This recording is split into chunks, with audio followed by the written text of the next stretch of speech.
औज़ुबिल्लाहि मिनश्शैतानिर्रजीम बिस्मिल्लाहिर्रहमानिर्रहीम। हकीम मियां हसन आपकी खिदमत में हाज़िर है। मस्जिद नबवी में बैठे हैं।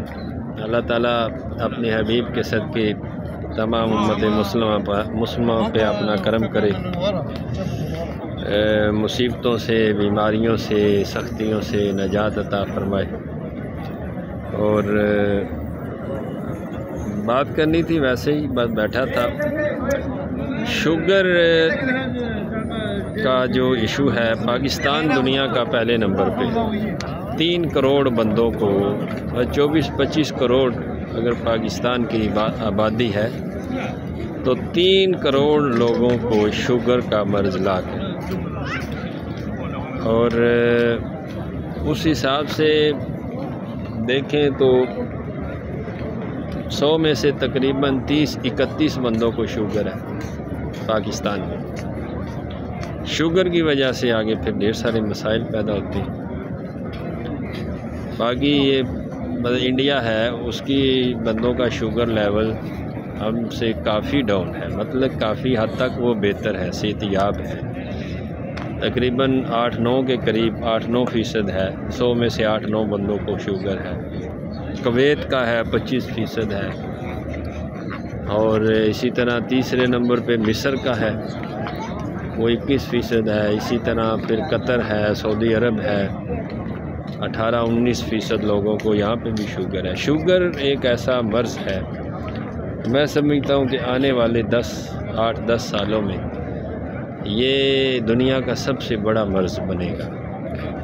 जिस स्पीड से, जिस रेशो से ये बढ़ रहा है, और इसका सद्देबाब करना चाहिए हर एक बंदे को। इसके बारे में सोचे, अपनी डाइट को ठीक करें, अपना खाना पीना, अपना रहना बैठना, उठना बैठना, वाक को अपनी ज़िंदगी का हिस्सा बनाएं।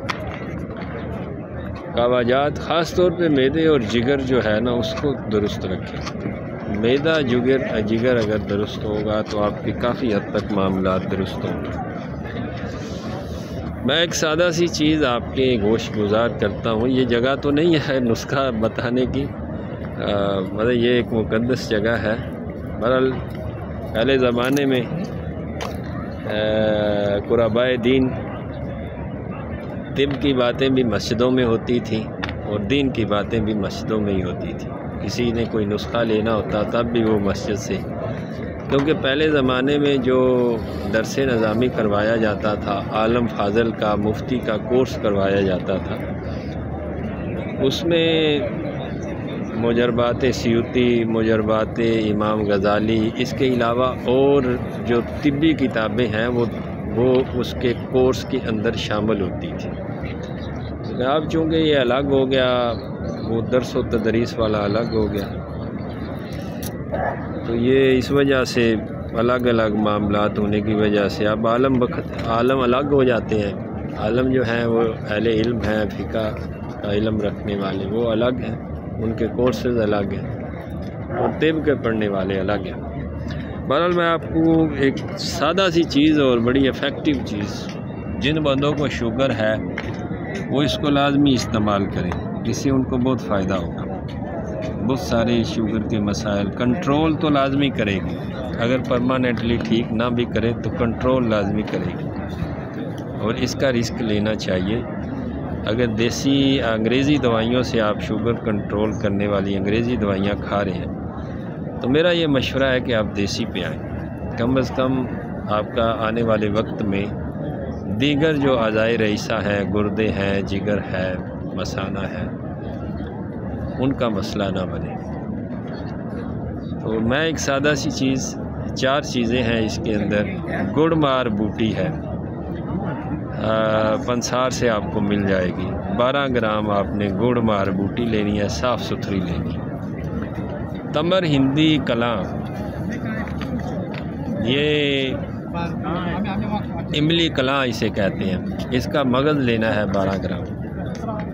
तमर हिंदी कलां, इसका मगज़ जो है वो 12 ग्राम आपने लेना है। और इसके अंदर कुश्ता खुब्सुल हदीद, आप हमदर्द का ले लें, करशी का ले लें, किसी अच्छी अजमल वालों का ले लें, किसी कंपनी का ले लें। कुश्ता खुब्सुल हदीद 10 ग्राम लेना है। और इसके बाद आपने रेठे का मगज़ लेना है 10 ग्राम। रेठे का मगज़ जो है वो 10 ग्राम लेना है।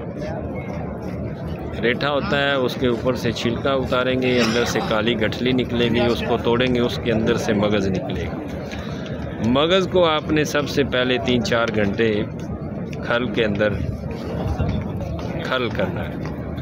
उसके बाद कुश्ता आपने उसके अंदर डाल के फिर आधा घंटा खल करना है। फिर दीगर जड़ी बूटियों को अलग खल करके इसके अंदर फिर शामिल करके फिर खल करना है। यानी ये अमल 7-8 घंटे का है। आपकी दवाई तैयार है। 1 ग्राम सुबह शाम खाने के बाद पानी के साथ या दूध के साथ इस्तेमाल करें। ये 22 दिन का नुस्खा है। 22 दिन के बाद इसको नया बनाएं। और ये 3 कोर्स आपने करने हैं, यानी 66 दिन आपने यूज़ करना है।